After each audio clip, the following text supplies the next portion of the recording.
Bienvenidos a todos, listos para una nueva inmersión, una que nos llevará a explorar las ideas de un filósofo que, aunque del siglo XIX, sigue retándonos hoy. Søren Kierkegaard. Así es. Un danés que no le tenía miedo a las grandes preguntas sobre la existencia. ¿Qué nos hace humanos? ¿Cómo encontramos sentido a la vida? Preguntas que, admitámoslo, todos nos hacemos. Y lo que a mí me fascina es que Kierkegaard, en vez de perderse en abstracciones, va al grano, a lo personal. Empecemos con algo que a mí me impactó: la verdad subjetiva. ¿Qué nos puedes contar sobre ella? Bueno, la verdad subjetiva, para Kierkegaard, es la idea de que la verdad no es algo ahí afuera, estática, esperando a ser descubierta. No, la verdad se construye desde adentro, desde nuestra experiencia personal. Es como si cada uno tuviéramos un mapa único de la verdad, dibujado por nuestras vivencias. Exacto. Y no se trata solo de ideas, sino de cómo vivimos, cómo actuamos. No es pensar la verdad, sino encarnarla. Y ahí es el famoso salto de fe, ¿no? Sí, la verdad es subjetiva. ¿Cómo nos comprometemos con algo sin tener todas las respuestas? El salto de fe es una decisión valiente. Kierkegaard nos dice, a veces hay que lanzarse al vacío, confiar en algo que va más allá de la razón, como la fe en Dios o el amor. Lanzarse al vacío sin saber qué hay del otro lado. Eso sí que da vértigo. Claro, puede dar miedo. Pero para Kierkegaard, esa angustia es señal de que somos libres, de que podemos elegir. Y en esa elección, en ese salto, encontramos nuestro verdadero ser. El precio de la libertad, entonces. Y hablando de caminos, Kierkegaard también habla de etapas en la vida, ¿verdad? Sí, describe 3 estadios: el estético, el ético y el religioso. A ver. ¿Nos puedes ubicar un poco en cada uno de ellos? El estético, el primero, es la búsqueda del placer, de lo inmediato, como un Don Juan que va de conquista en conquista. Ah, la etapa del disfrute. ¿Y el ético? ¿Cuál es su rollo? Ahí ya no se trata solo del placer personal, sino de la responsabilidad, del bien común. El matrimonio, por ejemplo, sería una expresión del estadio ético. Ya. Es como pasar de vivir para uno mismo a vivir para algo más grande. ¿Y lo religioso? El religioso es el más desafiante. Es enfrentarse a la paradoja de la fe, a un Dios que está más allá de nuestra razón. Es como la historia de Abraham. Sí, el que estuvo dispuesto a sacrificar a su propio hijo. Un ejemplo radical del estadio religioso. Exacto. Es la entrega total, la confianza ciega en algo que nos supera, y en esa entrega Kierkegaard ve la plenitud del ser. Y estos estadios Oh, son como una línea recta, o uno puede ir y venir. Más bien son posibilidades. Puedes pasar por los 3, quedarte en uno, incluso volver a uno anterior. Lo importante es ser conscientes de dónde estamos en el camino y elegir, con responsabilidad, hacia dónde queremos ir. Como si tuviéramos un mapa con distintas rutas, pero la decisión final fuera nuestra, emocionante y aterradora a la vez. Sin duda. La libertad de elegir implica la responsabilidad de nuestras acciones. Y eso, para Kierkegaard, es lo que nos hace humanos. Ahora, hablemos de la angustia y la desesperación. Dos emociones que él analiza a fondo. Para él no son solo cosas negativas, ¿verdad? No, para nada. La angustia, dice, es inherente al ser humano. Surge de la posibilidad infinita de elegir, de la incertidumbre del futuro. Y la desesperación, la enfermedad mortal, como la llama, aparece cuando nos sentimos alienados de nosotros mismos, viviendo una vida inauténtica. Es como si la angustia fuera el vértigo ante la libertad y la desesperación, sentirnos perdidos en un laberinto sin salida. Muy buena imagen. Y lo importante, para Kierkegaard, es no huir de estas emociones, sino confrontarlas. Ahí está la clave para comprendernos a nosotros mismos y al mundo. El dolor como camino al autoconocimiento. Y el humor, la ironía. Kierkegaard las usaba con maestría. Claro. Para él eran armas contra la hipocresía social y las falsas creencias. Me acuerdo de esa frase suya. La gente se ríe de mí porque soy diferente. Yo me río de ellos porque son todos iguales. Por ironía. Totalmente. Se burlaba de la masa, de los que se conforman con la mediocridad, sin cuestionar nada. Diríamos que Kierkegaard era un rebelde, un inconformista. Sin duda, se enfrentaba al orden establecido, a las convenciones sociales y religiosas.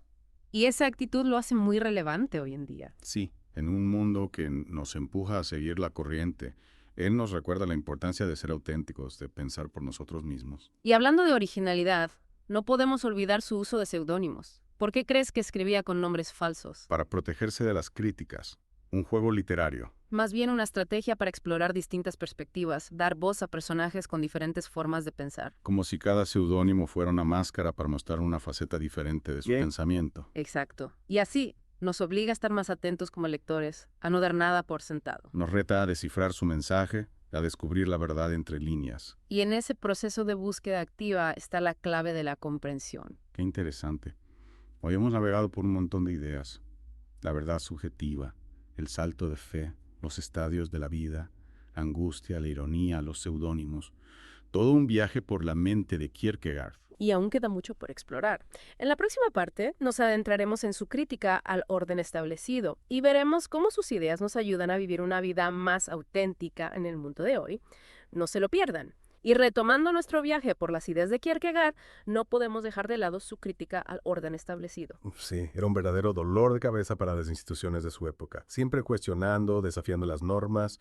¿Cómo lo veían aquellos que preferían la comodidad de lo establecido? No era el más popular, eso seguro.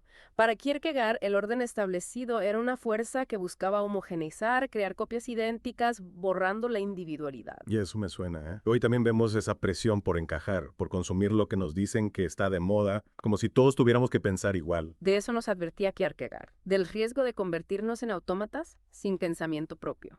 Nos llamaba a despertar, a ser críticos, a atrevernos a ser diferentes. Y una de sus áreas de crítica más fuertes fue la religión, ¿verdad? A pesar de ser cristiano, no se guardaba nada. Cierto. Él distinguía entre la verdadera fe, personal y apasionada, y la religión institucionalizada, que veía como un conjunto de ritos vacíos, sin sentido. Decía que muchos iban a la iglesia por costumbre, no por convicción, y eso le parecía hipocresía. Como si la religión se hubiera vuelto un disfraz para el domingo, sin conexión con la vida real. Exacto. Los llamaba cristianos de domingo, que cumplían con las formas pero no vivían los principios. Y para criticar esa doble moral, la ironía y el humor eran sus armas favoritas, ¿no? Sus textos están llenos de sarcasmo, de burlas a la hipocresía de su tiempo. Eran armas poderosas. El humor para desmontar las estructuras de poder y las falsas creencias. Y la ironía para hacernos pensar, cuestionar lo que damos por sentado. Y hablando de cuestionar, no podemos olvidar sus seudónimos.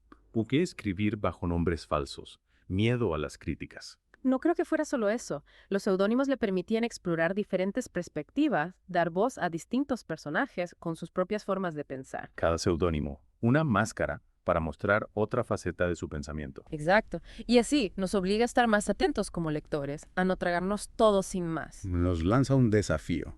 Descifrar su mensaje, encontrar la verdad escondida. Y en ese esfuerzo por descubrir está la verdadera comprensión. Dejando un poco de lado la crítica social y religiosa, ¿qué importancia le daba Kierkegaard a la belleza, al arte? Para él, la estética no era solo contemplar obras de arte. Era una forma de vivir, de experimentar el mundo con intensidad, de abrirse a la belleza en todas sus formas. Y esa búsqueda de la belleza, ¿cómo se conectaba con los estadios de la vida? Hay belleza en lo estético, en lo ético, en lo religioso. Por supuesto, cada estadio tiene su propia forma de belleza, su propia plenitud. El esteta la encuentra en el placer sensorial, en la novedad. El ético en el bien, en la justicia. Y el religioso en la trascendencia, en lo divino. Como si la belleza fuera una luz que se manifiesta de distintas maneras según el camino que elegimos. Exacto. Lo importante para Kierkegaard era vivir con intensidad, con pasión, abiertos a la experiencia, ya sea estética, ética o religiosa. No se trata de renunciar a nada, sino de integrar la belleza, la moral, la fe, en una vida plena y auténtica. Justamente. Y en esa búsqueda de autenticidad, la comunicación es clave. Kierkegaard habla de la comunicación indirecta como camino a la verdad. ¿De qué se trata? Bueno, para él la verdad no se puede transmitir directamente como un objeto. La verdad se descubre, se experimenta, se vive. Te basta con leer o escuchar para comprenderla y ir más allá, hacer un esfuerzo personal. Exacto. La comunicación indirecta, a través de la ironía, los seudónimos, las paradojas, busca provocar al lector, despertar su curiosidad, hacerlo pensar. Es como si nos lanzara un reto. Aquí tiene las pistas, resuelvan el misterio. Y en esa resolución, en esa búsqueda activa, se da la verdadera comprensión. ¿Y cómo se relaciona la comunicación indirecta con la verdad subjetiva que mencionábamos al principio? Para Kierkegaard, la verdad subjetiva no está hecha, se construye desde nuestra experiencia, nuestro diálogo con el mundo. La comunicación indirecta busca propiciar ese diálogo, invitar al lector a participar en la construcción del sentido. Como si autor y lector se encontraran en un terreno común, ambos aportando. No es una relación maestro-alumno, sino un intercambio de ideas, una búsqueda conjunta. Exacto, y en esa búsqueda, en esa interacción, surge un nuevo entendimiento, una nueva forma de ver el mundo. Fascinante cómo nos invita a ser no solo lectores, sino co-creadores de su obra. Nos da la libertad de interpretar, de encontrar nuestro propio camino en su laberinto de ideas. Y esa libertad, esa posibilidad de múltiples interpretaciones es lo que lo hace tan relevante hoy en día.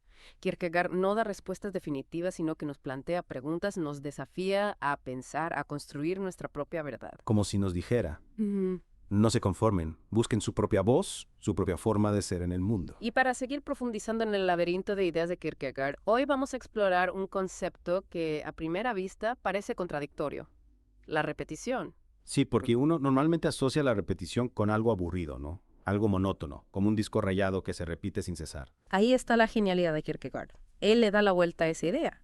La repetición, para él, no es simplemente volver a hacer lo mismo mecánicamente. Es más bien una forma de reafirmar nuestra elección, de revivir una experiencia con más intensidad, con más conciencia. O sea, no es quedarse anclado en el pasado, sino más bien avanzar de alguna manera. Exacto. Imagina que has elegido un camino en la vida, un proyecto que te apasiona. La repetición no es quedarte estancado en un punto, sino renovar ese compromiso cada día, profundizar en él, descubrirle nuevos matices a medida que avanzas. Es como una espiral, ¿no? Un movimiento que gira sobre sí mismo, pero que a veces va ascendiendo. Y en ese movimiento se produce un reencuentro con la esencia de lo que hemos elegido. Me gusta esa imagen de la espiral. Kierkegaard diría que la repetición nos permite recuperar la frescura de la experiencia original, revivir la emoción del primer encuentro, pero con más profundidad. Como cuando releemos un libro que nos impactó en nuestra juventud y descubrimos nuevos significados, nuevas capas de lectura que antes no habíamos visto. Perfecta analogía. Y en esa relectura, no solo nos reencontramos con el libro, sino también con nosotros mismos, con quienes eran cuando lo oímos por primera vez. Claro, porque ya no somos los mismos. Hemos vivido, hemos experimentado y eso nos permite ver las cosas desde otra perspectiva. Y hablando de perspectivas, recuerdo que la repetición también está ligada a la idea del instante en Kierkegaard, ¿verdad? Ese momento fugaz en el que se produce la verdadera toma de conciencia, la decisión que nos define. Así es. Para él, la vida no es un flujo continuo, sino una sucesión de instantes, de decisiones que nos ponen en juego. Y la repetición nos permite revivir esos instantes, reafirmar nuestra elección y proyectarla hacia el futuro. Como si cada repetición fuera un nuevo salto de fe, una renovación del compromiso con nuestra verdad. De cierto modo, sí. La repetición no es un acto pasivo, sino una decisión activa y consciente de volver a elegir lo que nos importa, de construir nuestra vida con intención, con un propósito. Y si lo pensamos bien, la vida está llena de repeticiones, ¿no? Cada día nos levantamos, trabajamos, comemos, dormimos.